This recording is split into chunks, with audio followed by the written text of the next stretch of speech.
Hello, my name is Lisa Shea, and I wanted to talk about one of my favorite books in my pretty extensive Japanese library. This is The Ink Dark Moon, and this is a translation done by Jane Hirshfield, along with Mariko Aratani. And they are mostly love poems by two very famous poets in Japanese society. One of them is Onono Komachi, who was around the year 834. We don't know for sure exactly. And then the other one was Izumi Shikibu, who was around from 974 to 1034. So these were really, really early times. You know, you think about British culture. In Britain, they didn't even have King Richard or King John or any of the early kings yet in place. And at that time, women were sitting here writing literature, writing poetry, and doing all sorts of amazing things in the Japanese culture. This was one of the only times in history across all cultures that it was primarily women who were known for their writings. And then after that, it became mostly men for centuries and centuries and centuries. So it's nice to read these. The translations are beautiful, and it's well worth having the book, but I will also comment that they do not show the original Japanese. They are only showing the English translations of things.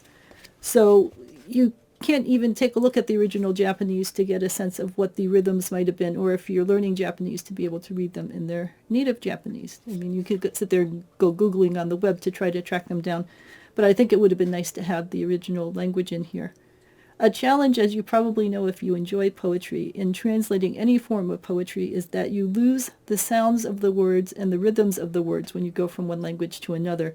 So things that might have rhymed or might have had a nice rhythm when you were reading them will not sound the same when they're using English words, because the English words have different combinations of letters and different kinds of sounds in the letters. So you get the sense of the emotion of the piece, but you might lose some of the beauty of the language. You know, part of why I love Robert Frost with whose woods these are, I think I know his house is in the village though, is the rhythm and the feeling of the language, in addition to the presentation that he's giving about what is actually happening in the poem. So that's just going to be a caveat if you're reading anything in a different language, and it's a good impetus to go out and learn Japanese or whatever other language that you're interested in reading the poetry and literature of. So I will read a couple of these.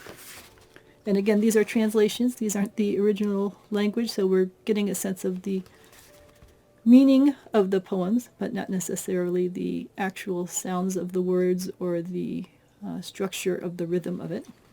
So this one is by Izumi Shikibu. A string of jewels from a broken necklace, scattering.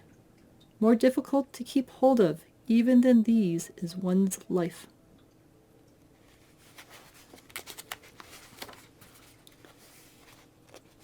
Another one by Izumi Shikibu. I think, at least in my dreams, we'll be able to meet, moving my pillow this way and that on the bed, completely unable to sleep. I'll note I've had this book for a long, long time, so these are ancient bookmarks that I have in here of some of my favorites. No different, really. A summer moth's visible burning, and this body transformed by love. And actually the facing page on this one is also one that I like a lot. Wakened by the scent of flowering plum, the darkness of the spring night fills me with longing. So they do a wonderful job, I think, of bringing in all the senses that you can hear the soft sounds, and you can smell the fragrances, and then you can feel the emotions that rise from them.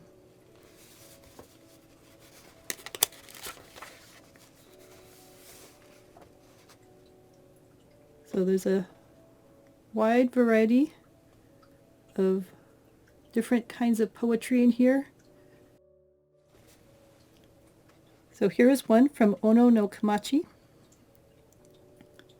This entangling wind is just like last autumn's gusts.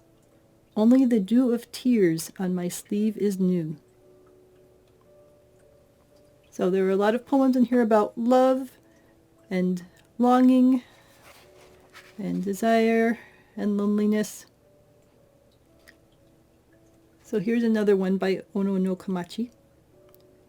As pitiful as a diver far out in Suma Bay, who has lost an oar from her boat. This body, with no one to turn to. So the poems in general are all, well, I'll say beautiful. I really, really love these. Well worth reading.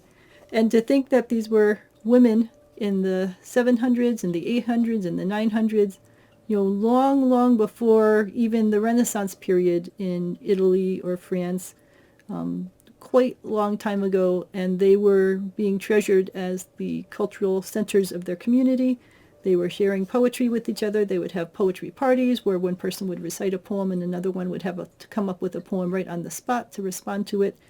And they were well versed in the classic poetry of their time, so they would write poems that were playing off of other well-known poems. So they're very talented wordsmiths, and it is well worth reading the translations that we have of them. So again, the book is The Ink Dark Moon, translated by Jane Hirshfield and Mariko Aratani. And Jane Hirshfield is on YouTube, so you can hear her read some of these in her own voice, which is quite lovely. So grab your copy. Well recommended. Let me know if there's any other books you'd like me to talk about. As I said, I've got shelves and shelves of them, and I'm happy to discuss some of my favorites. So thank you so much, and have a great afternoon.